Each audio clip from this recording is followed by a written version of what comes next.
Whew. All right, party people, this your man Griff. So what's going on with y'all today?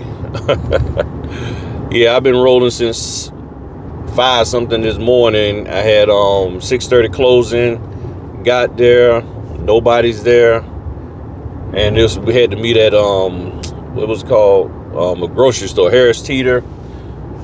Nobody's there. I checked my messages, my text messages. I see that I made a mistake and sent her a text message saying we're going to meet at 6:30 p.m.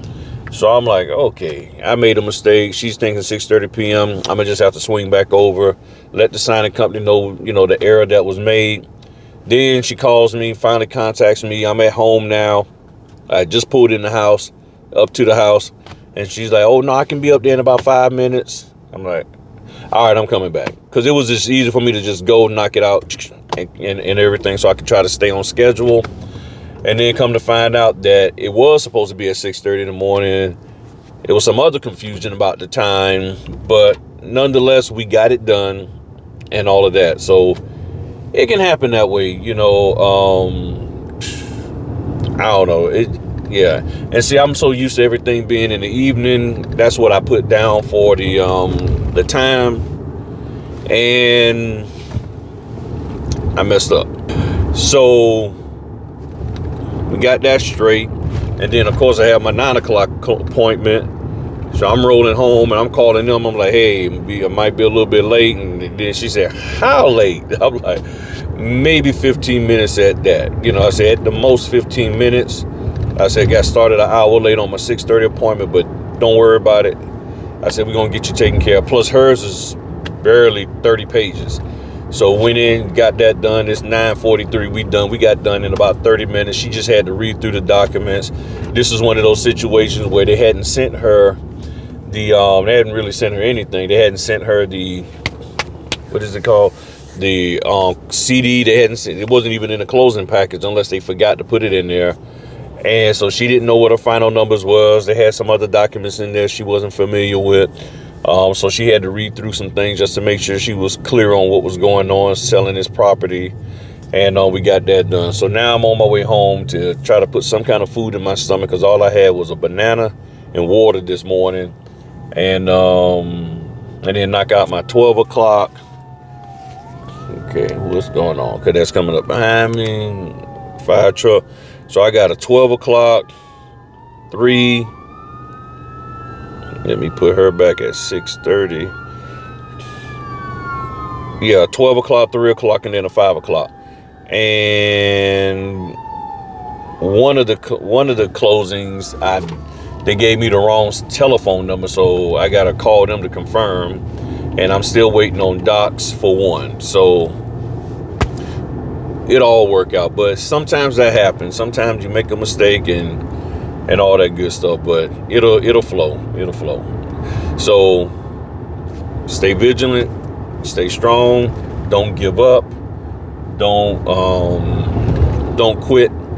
And that's the thing, yeah, I was about to end the video, but I'm not. Yeah, that's the thing, it's don't quit.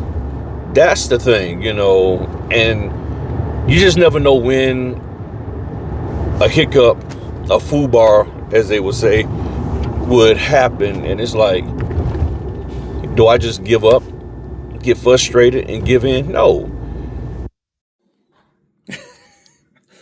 My sound went out on my video, y'all. I didn't even realize it. Yeah, my microphones, the batteries had died. You can see now I'm charging it up. So I didn't even realize that the battery had went out. So everybody's hitting me up. Thank you. That lets me know y'all at least looking at it. I just got another text like, hey, what happened to the sound? So basically, here's the deal. Like I said this morning, did the 6:30 closing. Everything was going good, at least in my mind. I made a mistake, put the time in wrong when I contacted her. Then we got all that straight. Like I said, got all that straight, told the signing company what was going on. Then once we got it straight, let them know everything was good. Came home, scanned, uploaded, got everything packaged up now to ship out.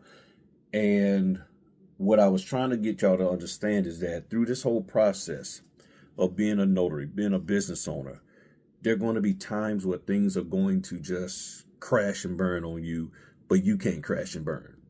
that's what the part that y'all didn't hear. That's what I was basically saying, that you cannot crash and burn. You got to be able to hang in there and stay in there, even when things are going bad. And what I had to learn for myself is that I had to get my emotions in check so that I don't react the wrong way and not get the job done. If you can find a way to hold your emotions in check and not so that you can get the job done, I'm telling you, because some people, unfortunately, when it comes to having variations or variables and plus and minuses in some, they don't do good with that. It's either full or it's empty. There's no in between with some people. We're meeting at this time. We're meeting on this day. End of story. And if there's a change in it in any way, shape, or form, it throws some people off. And I had to learn to be a lot more flexible in my time and on the days and all of that. And if I couldn't do an order, I had to let it go. So this whole concept of you got to have the highest pay. Sometimes those higher paying orders, the times change left and right and left on you constantly. I've had one order change. We went through like 6 iterations of the documents. 6 times they had to redo the documents. I can't remember how much they were paying, but they was paying pretty good.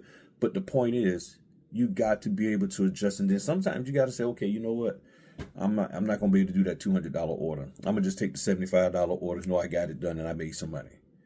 Because then sometime with that $200 order, they'll be like, you know what? It's not going to happen. So you got the $200 order, and at the end of the day, it didn't even happen. Why it didn't happen? Because they decided that, you know what, we got these documents all wrong and we can't do it. And then when they do reschedule it, it ain't for a time that fits you. So either way it goes, you're going to lose the 200. But then you could have still made 200 that day if you would have took the 85 and that 75 and then another $95 order, you would have made your 200. You would have made over 200. So this is the numbers game. So the question is, are you trying to make at least 200 that day, or do you have to have one order for 200? That's what I was saying on the other side of that video. So stay poised, stay focused, and don't let things that go awry stop you from getting the job done when you know you can. Get your emotions in check, okay? Get your emotions in check. Get your head focused. Stop worrying about trying to do this business in such a way that you can have something to brag about on the internet with somebody. Stop worrying about, let me take y'all through my journey, because I know some of y'all going through those training programs that tell y'all, oh yeah, and that first thing you need to do is get online and get you a following. You need to get out here and get you some business. Get you some business, because see, sometimes these title companies look and say, you worry more about your social media aspect than doing the closings. We need you to be ready for this, and you more worried about that. And there have been people have lost jobs, regular W-2 jobs, and probably notary stuff, because they're like, and maybe even me, you tend to be more focused on trying to get this following of people so that you can mentor them and coach them, and you just started the business. That doesn't show me you're really for real about this thing, because you're more concerned about having a social media presence than actually growing the business, actually having some numbers under your belt. All right. So that's what I was saying in that part that got cut off. Battery died on my Rode mic. Halfway finished charging up. But give me your thoughts in the comment section. I took the other video down. I don't like to leave no half messed up videos up there, so I took that down. So anybody that sees that video, yeah, the video cut off, or the audio went out, so don't worry about it. All right, I'm about to delete it off of YouTube altogether. Talk to y'all later. Peace.